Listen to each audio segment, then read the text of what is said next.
दोस्तों, welcome back to my channel भक्ति सुकून वीडियो।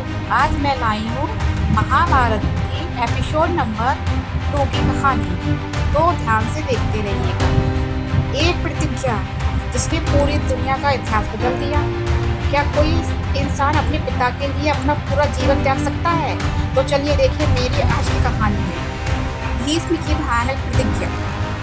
हस्तिनापुर के महाराजा शांतनु के चेहरे पर बहुत दिनों से उदासी छाई हुई थी। उनकी आंखों में एक अधूरी चाहत थी, एक अधूरा प्रेम साफ झलकता था। उनके पुत्र देवव्रत यह सब देख रहे थे।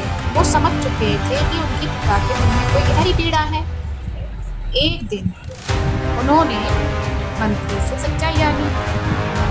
महाराज, सत्यवती से विवाह करना चाहते हैं, लेकिन उनकी एक शर्त के कारण यह संभव नहीं है। देवव्रत तुरंत निर्णय लेते हैं। वो अकेले ही निकल पड़ते हैं।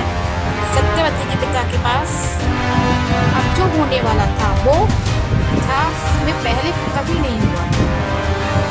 नदी किनारे बैठे सत्यवती के पिता मछुआरे, सत्यवती के पिता के मछुआरे थे।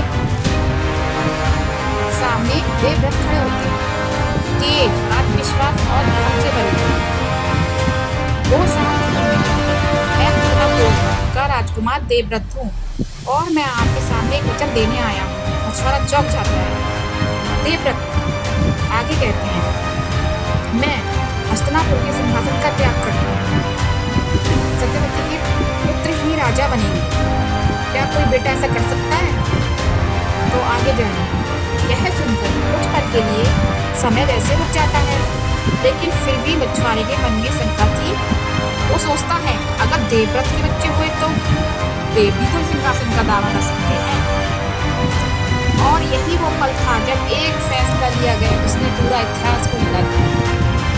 तभी देवव्रत अपनी तलवार उठाते हैं, आकाश की ओर देखते हैं और गूंजती हुई आवाज में प्रतिज्ञा लेते हैं, मैं आजीवन ब्रह्मचर्य का पालन करूंगा। मैं कभी विवाह नहीं करूंगा और कभी संतान उत्पन्न नहीं करूंगा। उनकी आवाज इतनी प्रचंड थी कि धरती कांप उठी, नदियां थम सी गईं, हवा वैसे रुक गई। सोचिए, एक राजकुमार जिसने अपने लिए नहीं बल्कि सिर्फ अपने पिता की खुशी के लिए अपना पूरा जीवन बलिदान कर दिया। दोस्तों, ये सोचने वाली बात है। आज की पीढ़ी में तो कोई बच्चा ऐसा मिलेगा ही नहीं। तो चलिए, आसमान से पुष्प वर्षा होने लगती है। देवता भी इस अद्भुत त्याग को देखकर स्तब्ध हो जाते हैं। तभी आकाशवाणी होती है, एक प्रतिज्ञा भीषण है, इसलिए आज से तुम भीष्म कहलाओगे। और इस तरह भीष्म का जन्म होता है। एक ऐसा योद्धा जिसकी प्रतिज्ञा ही उसकी पहचान बन गई। राजा शांतनु जब यह सब सुनते हैं तो उनकी आंखों में आंसू आ जाते हैं और वो अपने पुत्र के इस त्याग से भावुक हो जाते हैं।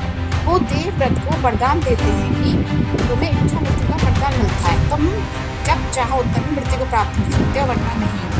लेकिन क्या भीष्म ये प्रतिज्ञा आगे चलकर महाभारत का विनाश का कारण बनेगी? जानने के लिए देखिए अगला एपिसोड मिस मत करना।